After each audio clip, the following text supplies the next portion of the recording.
কৰিব দিছিল কৰিছে নে নাই সবে হৈছে নে গোটেইখন হৈছে জানো নাই হোৱা হয়নে আজি মই একদম সহজতে কি কৰিম চাবা এখন কি মই লিখিছো নৰ ভাগৰ পুৰণিয়াটা মই লিখি লৈছো এতিয়া নৰ ভাগৰ পুৰণিয়াটা মোৰটো মুখস্থ আছে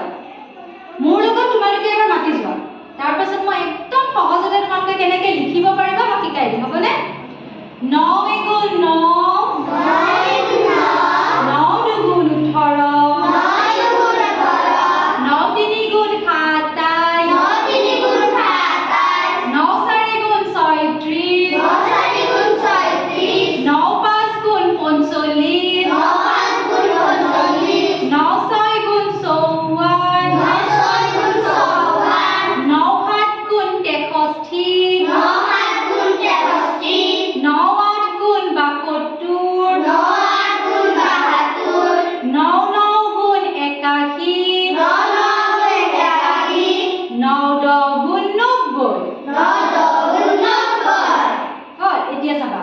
এতিয়া আমি এখন লিখিব লাগিব না লাগে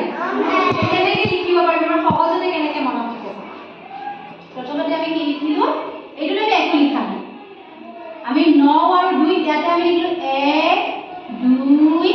3 4 5 6 7 8 9 আমি এনেকৈ লিখিছো নে এটা লিখি ললো আমি কি 1 ৰ পৰা 9 লৈকে লিখিছো না নাই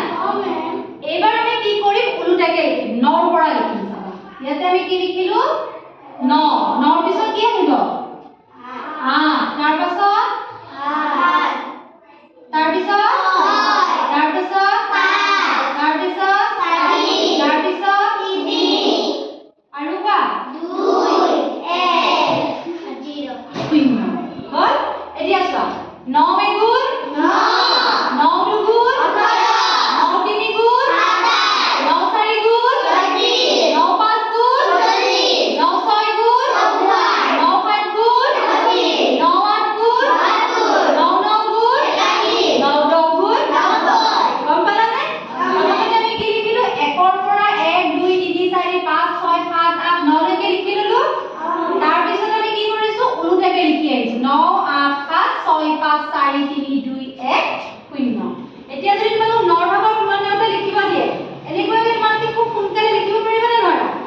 এতিয়া সবে নিজৰ বহি উলিয়াই এনেকৈ 9 ভাগৰ নেওতা লিখি মোক দেখুৱা হ'ব যোৱা বহাগত